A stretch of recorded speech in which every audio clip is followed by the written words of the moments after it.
Est-ce que l'entrepreneuriat vaut vraiment la peine d'être vécu? Est-ce que ça vaut toute la souffrance, tous les coups durs, toute la charge mentale quotidienne? Si vous hésitez à lancer votre projet ou même si vous vous êtes déjà lancé, vous avez dû vous poser ces questions au moins une fois. Et ce questionnement, en plus de n'absolument pas voir la lumière au bout du tunnel, vous a probablement donné envie d'abandonner maintes fois. Dans cette vidéo, on va voir pourquoi les moments de doute sont aussi fréquents en entrepreneuriat, pourquoi ils ne vous quitteront jamais, mais comment les maîtriser. À la fin, nous verrons également 4 raisons pour lesquelles, selon moi, l'entrepreneuriat vaut la peine d'être vécu. 4 raisons que vous devrez toujours garder en tête tout au long de votre aventure. Salut, c'est Josiane, je suis entrepreneur. J'ai créé Iwalewa, la marque de cosmétiques Made in Africa. Ici, je partage mon parcours afin de bâtir une communauté où nous pourrons évoluer tous ensemble en productivité, self-esteem et business. Demandez à n'importe quel entrepreneur, ça nous est déjà arrivé à tous, au moins une fois, de nous asseoir et de nous dire « Qui m'a envoyé ?» L'entrepreneuriat vient avec son lot d'obstacles et c'est facile de se perdre dans les moments de coups durs. Donc, si vous voulez aller au bout de votre démarche, comme d'habitude, il va falloir forger votre mental. Comment faire? C'est ce qu'on va voir dans cette vidéo. Déjà, première partie, pourquoi vous ne cesserez jamais de douter? Les questions qu'on s'est posées en intro de cette vidéo, vous ne cesserez jamais de vous les poser. Tout simplement parce que vous ferez souvent partie de la minorité de gens qui pensent différemment. Vous serez toujours persuadé que vous avez à vivre une certaine chose, mais dans le même temps, vous verrez tout le monde autour de vous dire et faire exactement le contraire. Et évidemment, en tant qu'être humain, on est toujours tenté de copier la majorité. On est toujours tenté de rentrer dans le moule. Il y a une dissonance entre ce que vous ressentez et ce que les autres vous disent. Donc, logiquement, vous vous dites, mais tout le monde ne peut pas être dans le faux et moi tout seul dans le juste. C'est à se demander si vous n'êtes pas fou et que vous ne devriez pas tout arrêter. Ça, plus le fait d'être pris dans un processus entrepreneurial qui est naturellement long avant de voir les résultats que vous recherchez, fait que c'est difficile d'être toujours au top de son moral. Mais déjà, le fait de savoir tout ça vous aide à comprendre ce qui se passe dans votre tête et surtout vous donne de bonnes pistes de solutions.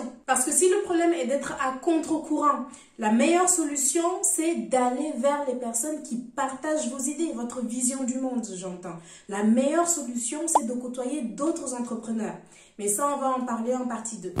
L'aventure entrepreneuriale vaut-elle la peine d'être vécue? Alors, vous vous doutez bien que je vais répondre oui, parce que moi-même, je suis déjà là-dedans. Mais surtout, on a déjà répondu à la question en intro. Mais au cas où vous en douteriez, j'ai quand même relevé 4 raisons pour lesquelles l'entrepreneuriat est une bonne chose à vivre. La première raison, c'est que c'est tout simplement le meilleur moyen de devenir la version optimale de vous-même. C'est le moyen le plus rapide et le plus efficace. Moi, je crois que le but de la vie, c'est d'apprendre à devenir de meilleures personnes, s'améliorer humainement parlant et participer à avoir un impact positif dans le monde. Il fut un temps, je pensais que la finalité de ma vie, c'était de devenir riche. Bon, aujourd'hui, je crois que l'abondance fait partie du process. C'est un résultat, c'est une conséquence, on va dire, mais ce n'est pas la finalité en soi. Pour moi, devenir meilleur est le but et le processus continuel. Si tel n'est pas le cas, que quelqu'un me dise vraiment ce qu'on fout là, c'est une vraie question. Parce qu'on ne peut pas juste être là pour manger, dormir et attendre de mourir. Ça ne peut pas être juste ça l'expérience. La seconde raison pour laquelle je pense que l'entrepreneuriat vaut la peine d'être vécu, c'est que c'est le meilleur moyen de déployer tout votre potentiel réel. On parlait d'avoir un impact positif dans le monde, ça vous allez mieux y arriver en vous servant d'atouts qui vous sont propres. Et même si vous n'êtes pas dans ce type d'idéologie-là, pour être plus terre à terre, on va dire, en 2022, il y a déjà masse de choses qui se font. Si vous voulez vraiment aller loin et vous démarquer, vous ne pouvez pas vous contenter d'être moyen. Et vous ne pouvez pas non plus vous permettre de jouer avec les mêmes armes que des personnes beaucoup plus expérimentées, à juste vouloir copier ce qu'ils font. Vous êtes obligé d'aller à la découverte de votre unicité. Et ça, c'est typiquement un principe qui s'applique parfaitement à la création de contenu sur les réseaux sociaux. Quand les gens veulent promouvoir leur activité sur les réseaux sociaux, ils sont souvent tentés d'aller juste reproduire tout ce qui se fait déjà. Et parfois, ça se voit que c'est pas naturel, ça se voit que c'est pas eux. Les gens qui arrivent réellement à se démarquer, ce sont les gens qui proposent du contenu original. Et le contenu original, c'est juste un contenu dans lequel ils sont dans leur élément. Donc, trouvez votre atout et misez tout dessus. La troisième raison est que l'entrepreneuriat est un bon moyen d'avoir accès à une certaine qualité de vie. Moi, j'ai toujours vu l'entrepreneuriat de cette façon. Sacrifier beaucoup au départ pour gagner beaucoup ensuite.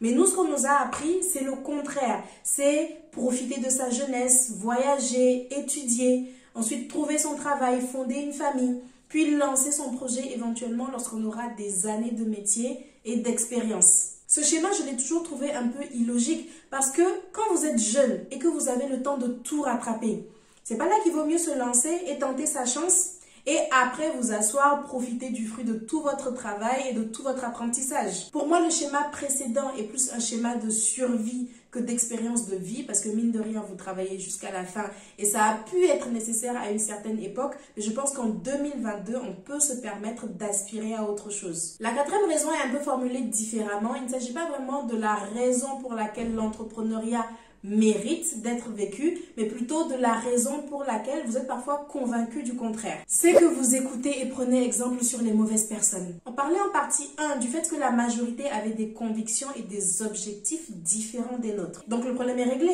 Si on veut aller à un certain endroit, il faut demander la route aux personnes qui y sont déjà. Les autres ne vont pas pouvoir nous aider, ils vont toujours nous foutre le doute juste parce qu'ils savent pas. C'est logique, si vous avez une rage dedans, pourquoi vous allez voir votre boulanger? Alors la prochaine fois que vous recherchez des conseils auprès de certaines personnes, la prochaine fois que vous voulez qu'on vous dise sincèrement, est-ce que vous êtes sur la bonne voie ou vous êtes complètement fou?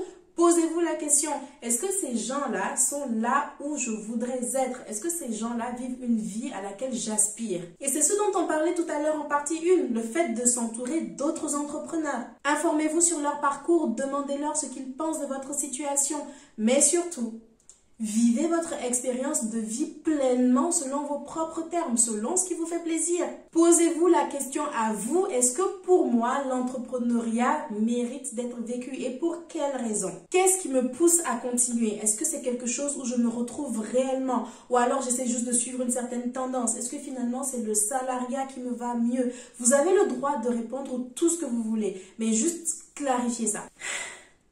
C'est la fin de cette vidéo. Je vous remercie d'avoir regardé, j'espère qu'elle vous sera utile. Abonnez-vous pour ne pas manquer d'autres contenus de ce type. Je poste tous les mercredis et les dimanches, alors à dans quelques jours. Ciao!